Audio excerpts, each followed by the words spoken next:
kind of a different story than yesterday. You created more opportunities, but didn't do as good a job taking advantage of some of them. How do you digest this one?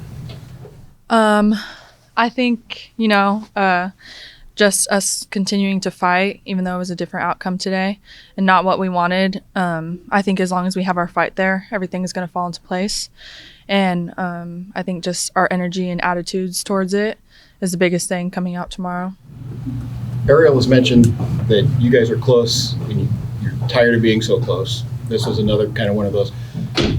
How do you guys process that? Because you're going to be a little bit demoralized. That's kind of a given. But how do you bounce back and make that adjustment for tomorrow so you guys are ready to go?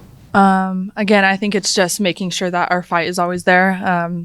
There's been a couple weekends now and close games that we've had throughout the season where we fall short and we know that we can do it. But I think it's just continuing to push and know that we can do it. Like you said, you guys saw yesterday that we were able to.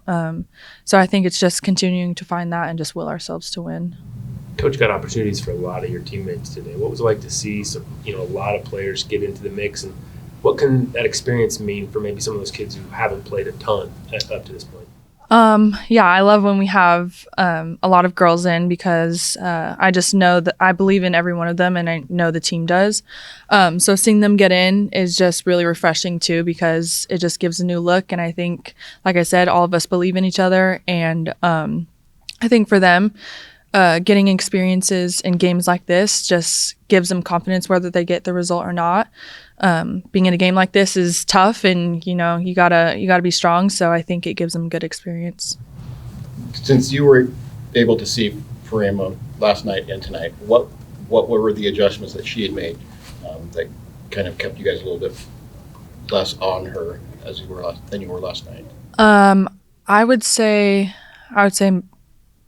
putting the ball in the corner really well. I think she did a lot better job of that.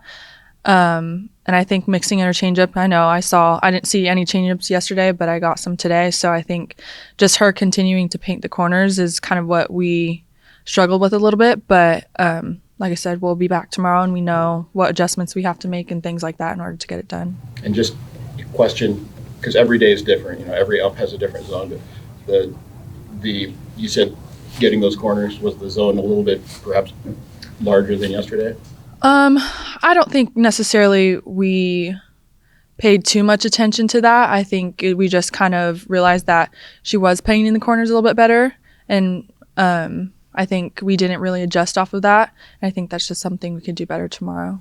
You personally didn't come up a ton today with runners in scoring position. A couple times runners on or you advance page on one ground ball, certainly. But when it's last Sunday with Washington, you guys left 9 on. Today it's 11.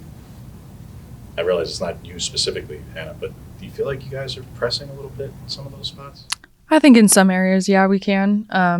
But again, it's just us, relaxing and knowing that we can do it. And I think we can definitely come out better tomorrow with that and just continue to push and our balls will fall. We'll start putting them on the ground more and I think starting to move runners more.